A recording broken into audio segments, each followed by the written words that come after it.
All right. I'm coming. Back at it live. It's Illinois in Focus Daily. I'm Greg Bishop, editor of the Center Square at the Illinois page. You can find the stories myself and my team put together to keep you guys plugged in on what's going on. Of course, this is a huge supplement to that, where we dig a little bit deeper in some of the stories that are still developing and that we will continue to update. So some things going off today that we're going to be watching, including Governor J.B. Pritzker set to sign some gun legislation. He's got on his desk several bills, one in particular, the safe gun storage and lost and stolen provisions that the state is looking to implement. So anticipating that that's going to be one of the bills he signs today. So we'll look at kind of, some of the stuff that legislators passed last spring session when they adjourned June 1st. So we'll tackle that. We also got to get to Governor Pritzker over in North Carolina to speak to Democrats there. We got video of that. We'll do a whole bunch of highlights of what the governor had to say to Democrat Party faithful in North Carolina. Republicans in Illinois were asking before the governor approached North Carolina, is this where he's going to announce his run for president? So we'll hear what the governor had to say there as well.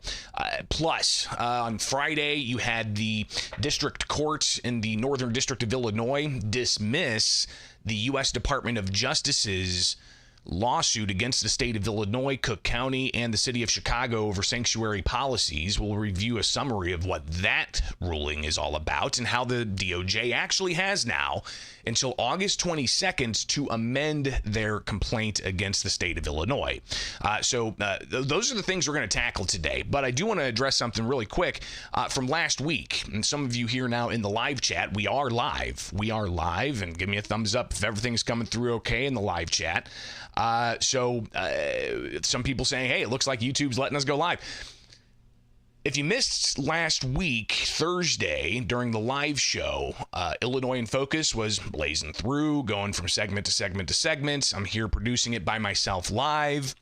Throughout the week, I had featured some pre-produced video of me at the Aurora Sportsman's Club, watching people take part in practical rifle demonstrations, and I had a produced video that was filmed previously and presented it here on the live stream Thursday morning. This is after I had two similar videos that featured some rifle range activity on a safe range, but apparently Thursday's show was cut off amid that segment of a rifle demonstration.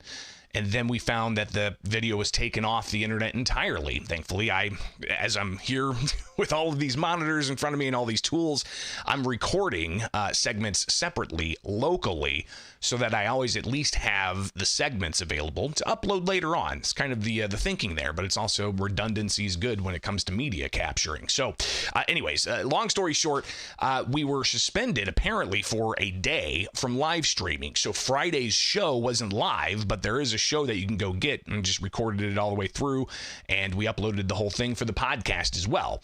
But then later on in the day, Friday, checked the live status, and we are now back going live. So that's why we're back live here Monday morning. Wasn't sure how long of a whatever suspension, if it was a suspension, was, but that's ultimately how we are now back live. So I appreciate everybody joining us. Of course, hit that like button, hit the notification button, because that'll let you know when we go live here with Illinois in Focus daily. But also get the podcast wherever you get podcasts. That's available later on in the morning each and every weekday.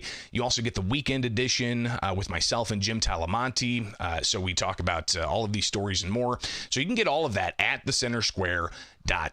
All right, we got several things to tackle this morning. It was a long intro. I apologize, but back after a weekend and a big week ahead.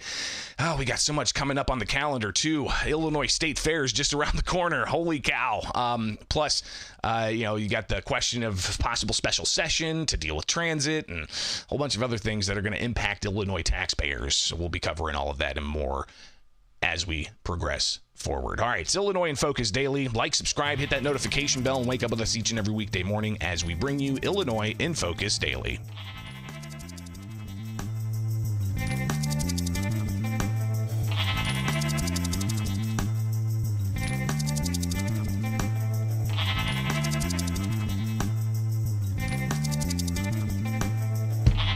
The U.S. Department of Justice has until August 22nd to amend their complaint against the state of Illinois, Cook County, and the city of Chicago, saying that it's violating the law by not cooperating with federal immigration officials.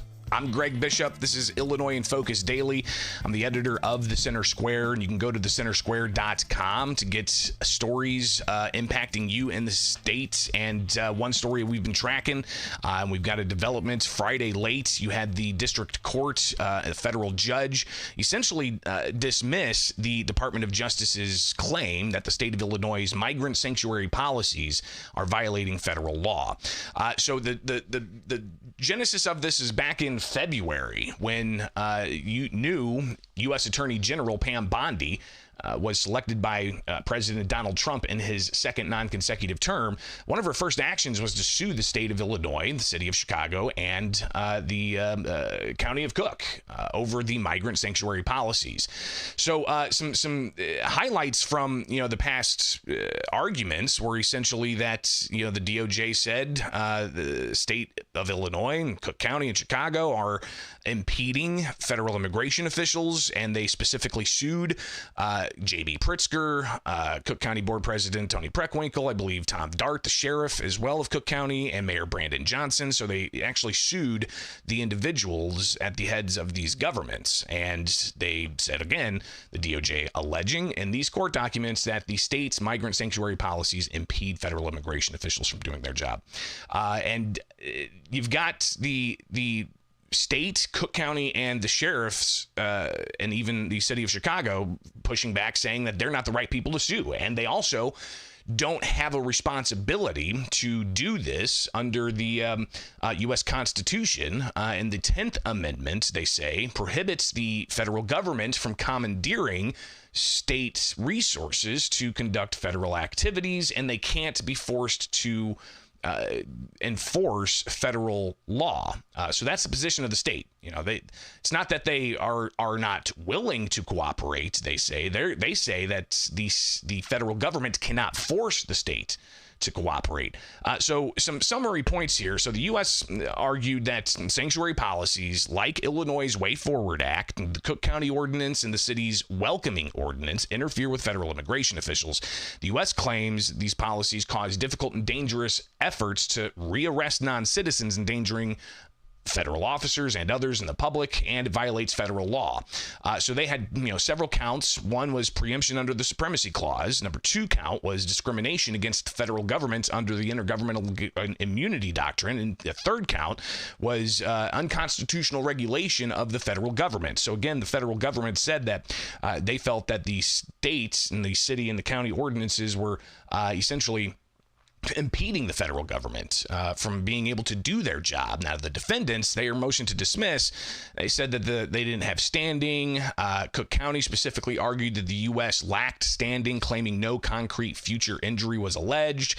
But the court ultimately found that the U.S. does have standing to sue Illinois, Cook County, and Chicago, as the sanctuary policies pose a real and imminent threat to federal immigration enforcement, evidenced by repeated noncompliance with detainer requests and restrictions restricted information sharing over the years. Because you have Illinois, the law essentially says that local law enforcement can't not only cooperate with federal immigration officials, they can't even ask a detainee their immigration status or report an immigration status to federal officials. So the court saying that they do have some standing here, but ultimately they went ahead and they went to dismiss this because they said that the U.S. lacks standing to sue the individual defendants, Pritzker, Dart, Johnson, due to insufficient allegations tying them directly to policy enforcement. So the Cook County Board of Commissioners, that was dismissed as non-suable under Illinois law. So they've got count one. The court ruled the sanctuary policies are not preempted by the INA, which is the Immigration and what is that? The Immigration and Nationality Act. All right. So they said the court ruled the sanctuary policies are not preempted by the INA. The INA encourages but does not mandate state cooperation. And the 10th Amendment's anti-commandeering doctrine, court said, and this is district court, protects states' rights to refuse participation in federal programs. The policies do not obstruct federal law, but reflect a permissible choice not to assist. So again, it's not that they're going out and purposefully obstructing. They're just wishing not to participate in that. So they went through the counts. Ultimately, though, what happened here is the court dismissed the DOJ's case, but said they have until August 22nd to amend their complaint, and then the case can move forward. Because the first motion here for action against the state, county, and city, it's been dismissed without prejudice, meaning they can bring it back. When a court dismisses something without prejudice, the litigants can bring it back and they can try to, change their approach and have the court re-review it. But if they dismiss something with prejudice, then the litigants can't file another lawsuit. So we have until August 22nd for the DOJ to file an amended complaint. If they don't do that by August 22nd, then the judge in this case said that the case would be dismissed with prejudice and the DOJ couldn't bring it back. So that's the latest in the case that the DOJ has brought up against the state of Illinois, Cook County, and the city of Chicago with a late Friday ruling from the district court saying that the case is dismissed and the DOJ has until the 22nd to file an amended complaint. We'll be watching, see what happens there. Obviously, I imagine we're going to hear some reaction throughout the day today to this story from maybe Governor J.B. Pritzker. He's got an event today, not related to this, but he could be asked about this particular issue. Mayor Brandon Johnson Shirley's got some comments already queued up. So we'll watch the fallout of this and report it out at thecentersquare.com. Get the podcast where you get podcasts. This is Illinois in Focus Daily.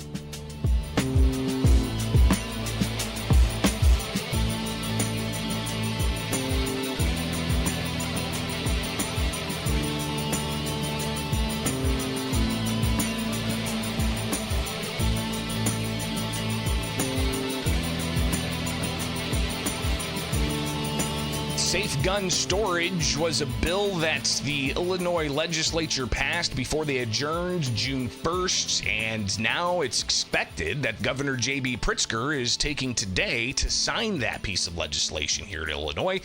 It is Illinois in Focus Daily. I'm Greg Bishop. Like, subscribe, and hit that notification bell and wake up with us each and every weekday morning as we bring you the latest of what's going on in Illinois.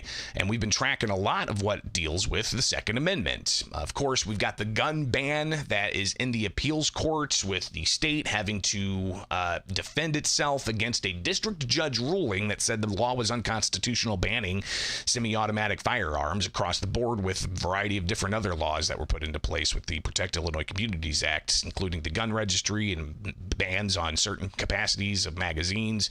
So you've got that that's still at play, right? So that passed in January of 2023, challenged in courts. Here we are now in late July of 2025. So it's been 2.5 years since that law has been on the books, banning weapons, and it's been 2.5 years of litigation, getting to the point where at the appeals court now.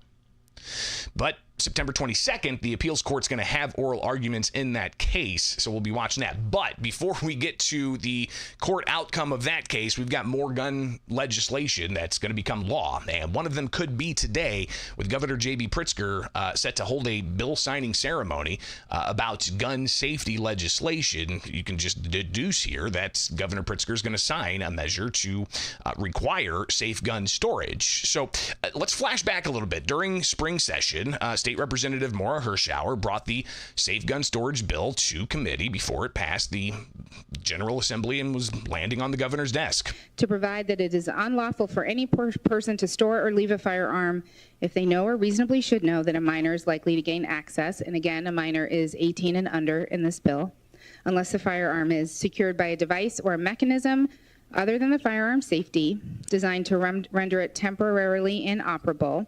An example of this is a cable lock, or placed, which is my preference and best practice, placed in a securely locked box or container. So this is something that they believe is going to prohibit and prevent young people, for instance, getting access to firearms. There were a lot of questions about young people who take part in trap shooting, and they can take part in trap shooting with teams, and those teams could possibly get some kind of scholarship opportunities to go to college and advance their career in that field. This would prohibit them from being able to respect the firearm and access a firearm if necessary to for skeet shooting or whatever it may be.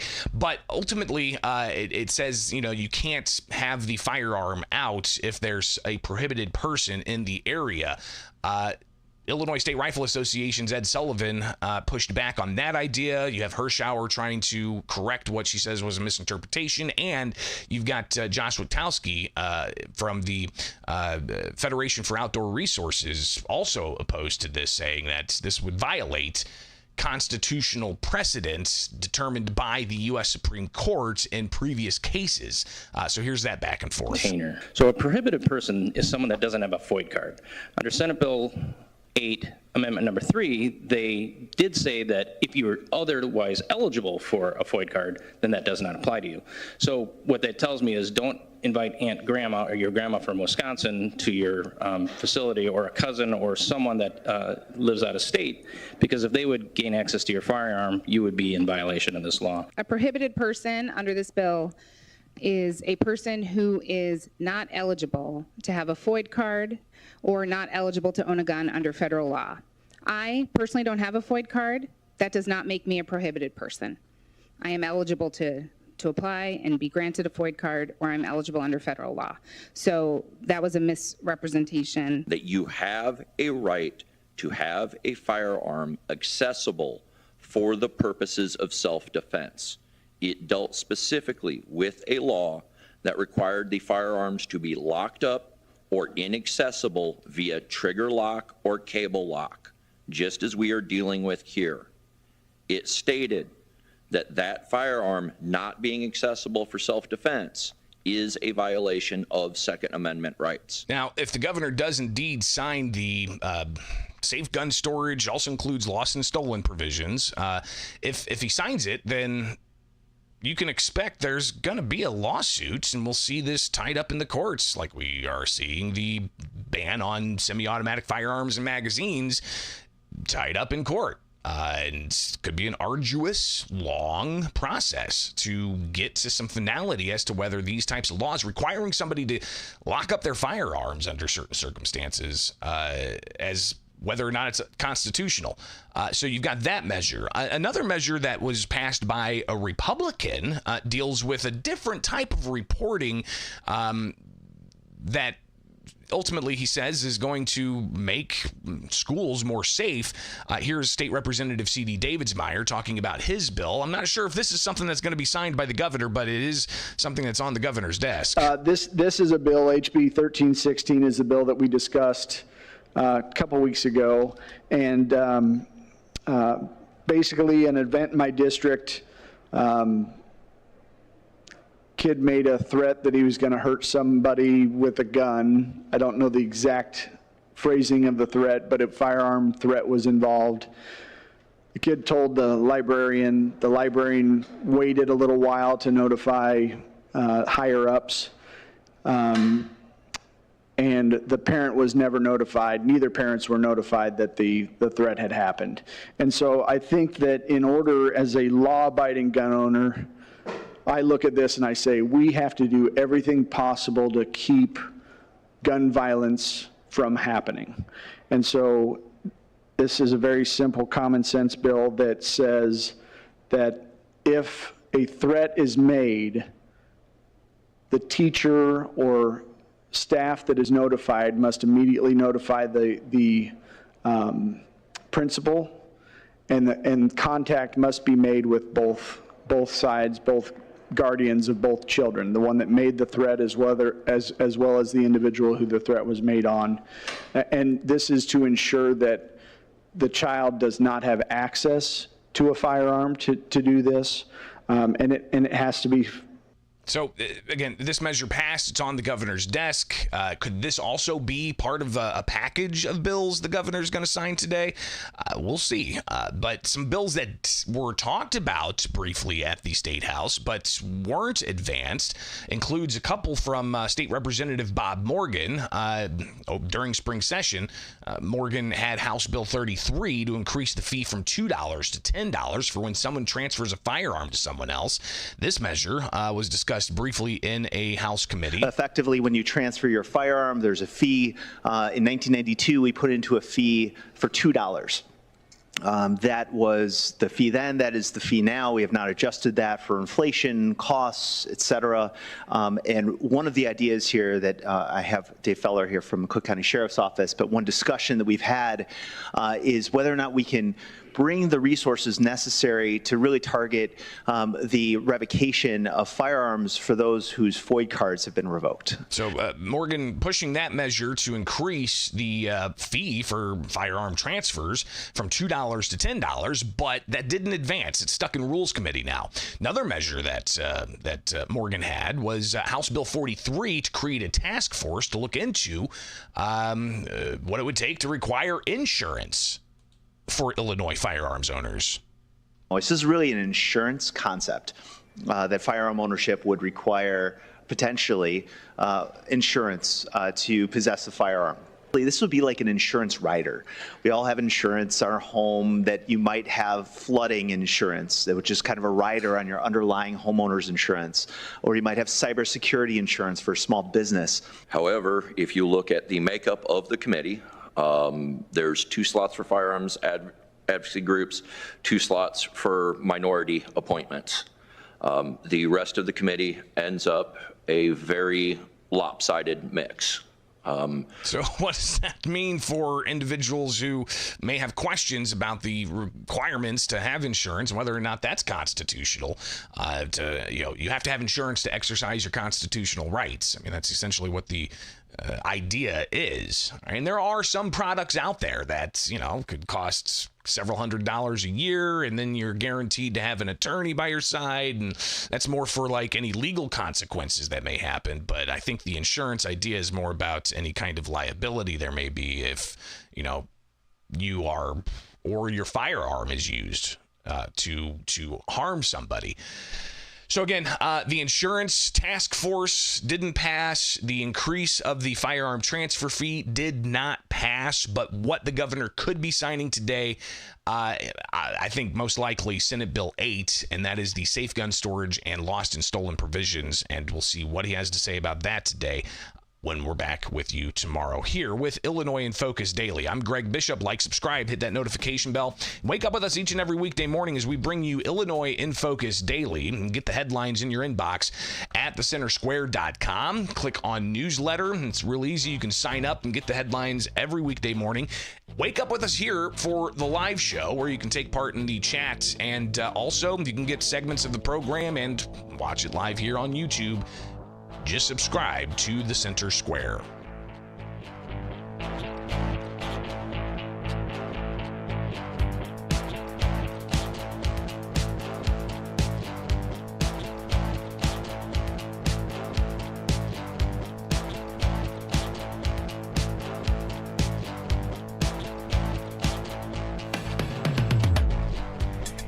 If it sounds like I'm becoming contemptuous of MAGA Republicans, it's because I am contemptuous of MAGA Republicans. And you should be too. They're an affront to every value this country was founded upon. It's Governor J.B. Pritzker in North Carolina Saturday talking to Democrats in that state. And we've got the highlights here this Monday morning. I'm Greg Bishop. It's Illinois in Focus Daily. Like and subscribe. Wake up with us each and every weekday morning. And we'll give you what you need to know to get your day going on. Because listen, I mean, there's a lot of other places you can get news. You're going to get a smattering of headlines from all over the place. But here we focus in on Illinois. You can get headlines in your inbox. Go to thecentersquare.com. And you can find out more. Why was Pritzker in North Carolina? It's a great question. As our reporter over in that area highlighted and went to the North Carolina Democrat convention of sorts, where you had individuals like former Governor Roy Cooper speaking to a unity dinner.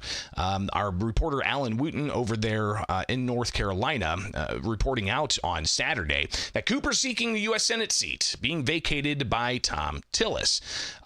So you've got that up in the air as well. And that was one big thing that was reported out Saturday. But also Governor J.B. Pritzker was there. And he encouraged North Carolina Democrats to fight, expressing the values of the party and fighting together are pivotal to North Carolinians winning the 2026 midterms as it's making a change in the White House 3 years from now. That's according to Governor J.B. Pritzker. We'll actually hear some of what the governor had to say with some highlights I was able to grab together here. But you had the Republican Party of Illinois. They essentially were asking whether or not Pritzker was going to be announcing his run for president. Right now, Pritzker's only announced he's running for a third term as governor, and whether or not he takes that third term, we'll find out in November of 2026. A lot of speculation that the governor's trying to get in line for a possible bid to the White House. Keep in mind, for the 2024 election, he was in the running to be Kamala Harris's VP pick. So here we are now, 2028, down the road. But before that, you got the 2026 election. So the governor announcing a third term for Illinois governor.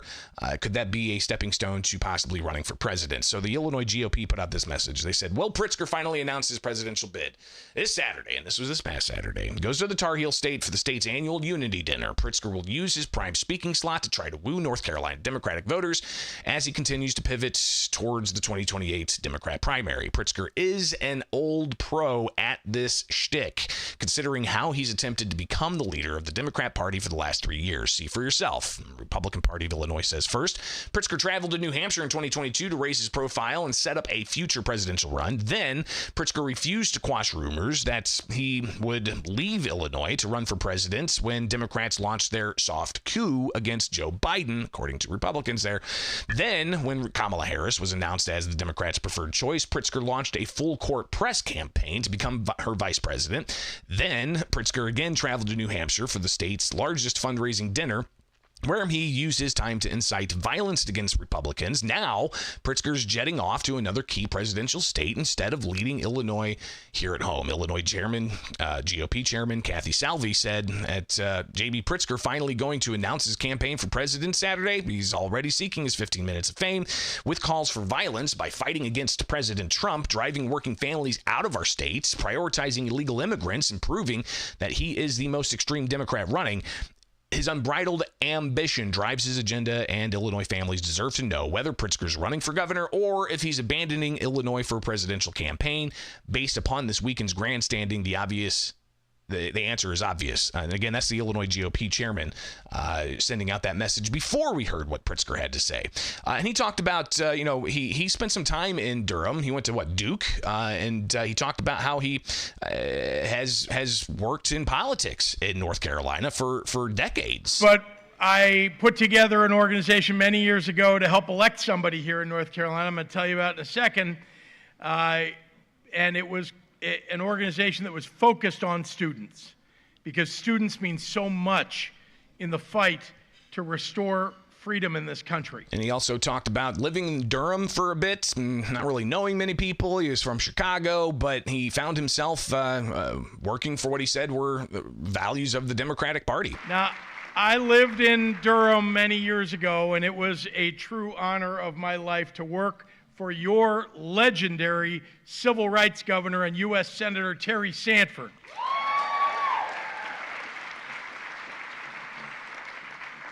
He gave me my first campaign job, and I was a kid in my 20s, and I got sent all over this great state to advance his visits as he campaigned for the United States Senate across North Carolina's 100 counties. And the governor wooing individuals in North Carolina, and he had a message for Democrats getting into the politics of it all. So everyone, let's be real tonight.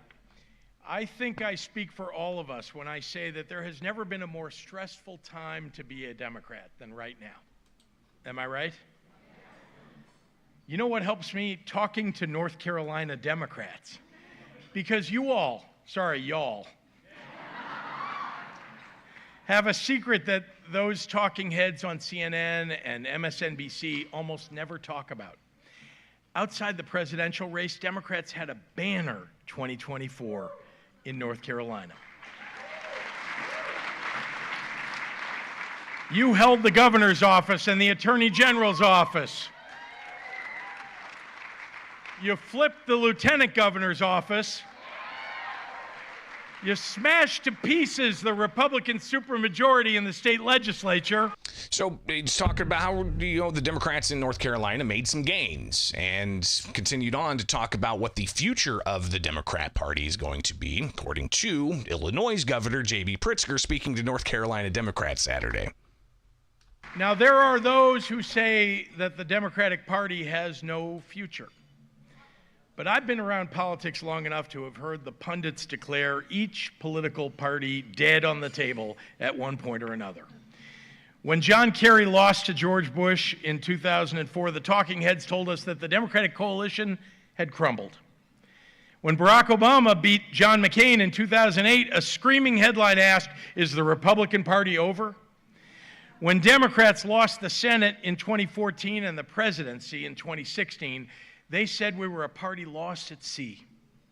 When we won it back in 2018 and 2020 and 2022, an endless parade of podcasts questioned if the GOP could ever recover. My point is this: the reports of the demise of any political party are always greatly exaggerated. Our country's politics always swings along a pendulum, and if you stop too long to stare at it and question whether it's still moving, the pendulum is going to hit you right in the face.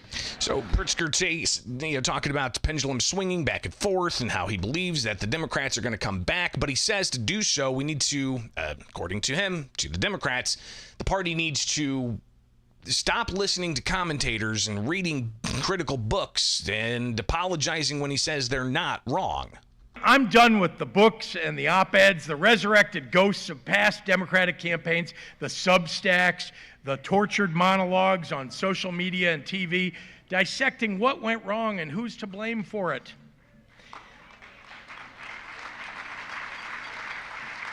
The circular firing squad, the think tank brainstorming sessions, they need to be over. Folks, 2026 can be our year, but we're going to have to fight for it. And one of the things he says is a talking point that the Democrats can use against the Republicans is the debate around the efficiency and scale of deporting non-citizens in the United States. Pritzker says that the Trump administration is rounding up citizens, and some people are American citizens here legally, and they're getting rounded up, and he says being sent off to foreign gulags. And he then talked about habeas corpus, which he explains means that you can't have your rights arbitrarily taken away. This country was founded on the idea of habeas corpus.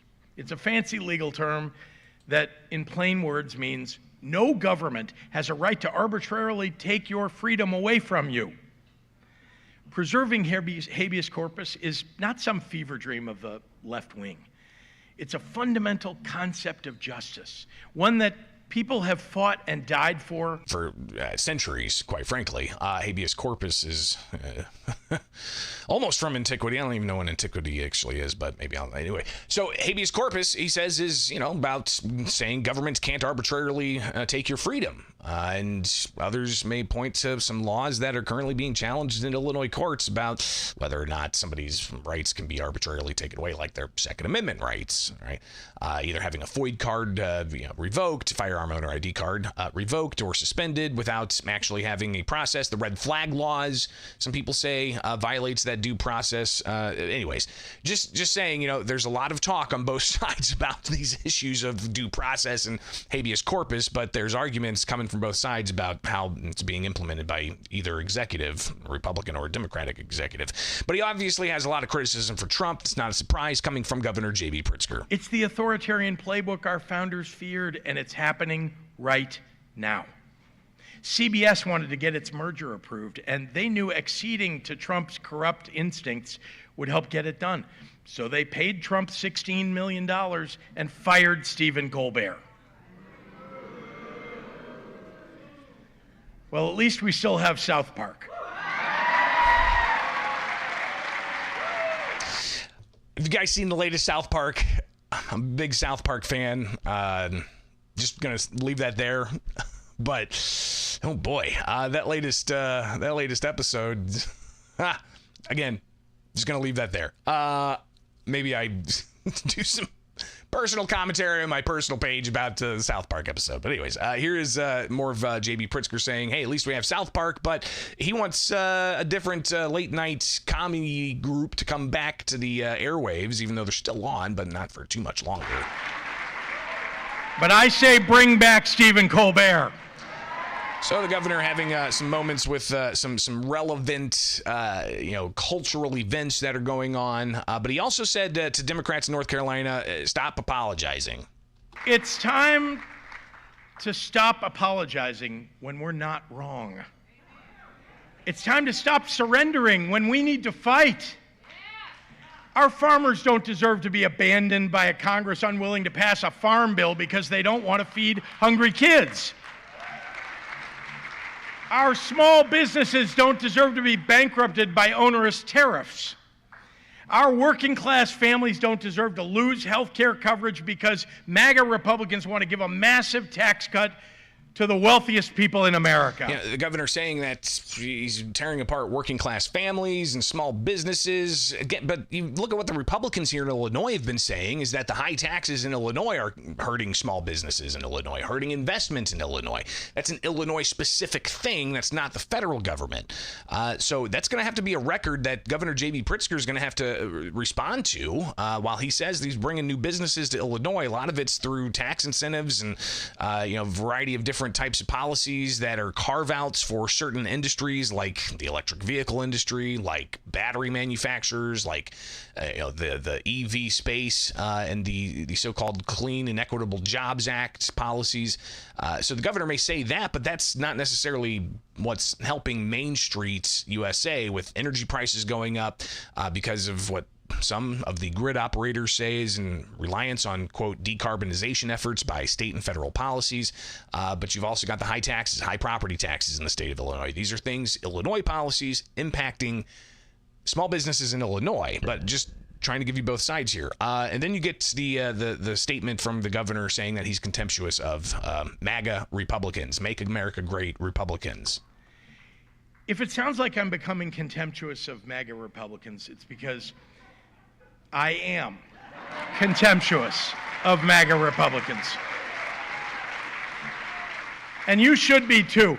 They're an affront to every value this country was founded upon. But there's a lot of polling to suggest that Democrats are barely above water when it comes to support from the general public, and some polling suggesting, and again, polling, take it for what it is, public polling is got its own problems, as we've seen, but some saying that the Democrat Party is going too far to the left.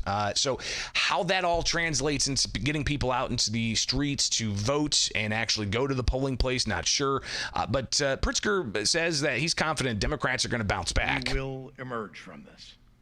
Our Democratic agenda must be bold and our ideas fearless. We will have no time to waste. America needs us. We must be willing to slay sacred cows and get big things done. The courage of our actions must match the immediacy of our words, and we must deliver on an agenda centered on working families who truly make America great. He then said, I think a line you're going to hear a lot with these stump-type speeches, that it's time to fight. Democrats, he says. So, North Carolina Democrats, I have a question for you. Are you ready for the fight? Are you ready for the fight? God bless you. God bless our troops in these perilous times. And God bless these United States of America. So he didn't announce that he's going to run for governor, as Illinois Republicans asked before Pritzker went to the North Carolina Democrats' unity dinner. But he did, of course, get that North Carolina Democrat attention. And we're talking about it. So that's your Monday morning review of Pritzker in North Carolina Saturday. He's going to be doing an official governor's event today, signing a gun safety bill, his office says, and we'll obviously bring that to you tomorrow here with Illinois in Focus Daily. Like, subscribe, hit that notification bell, and wake up with us each and every weekday morning for Illinois in Focus Daily.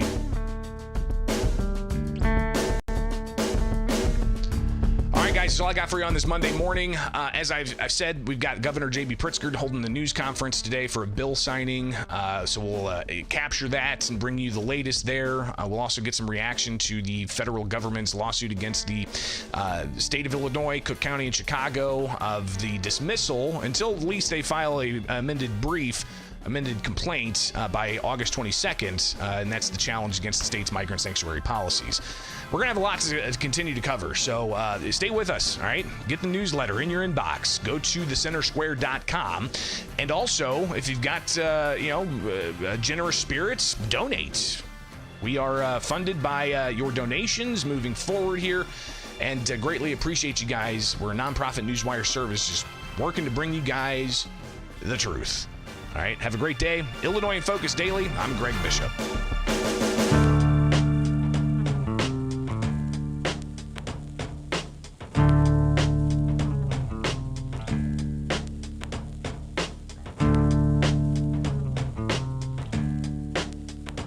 And we did get to go live today.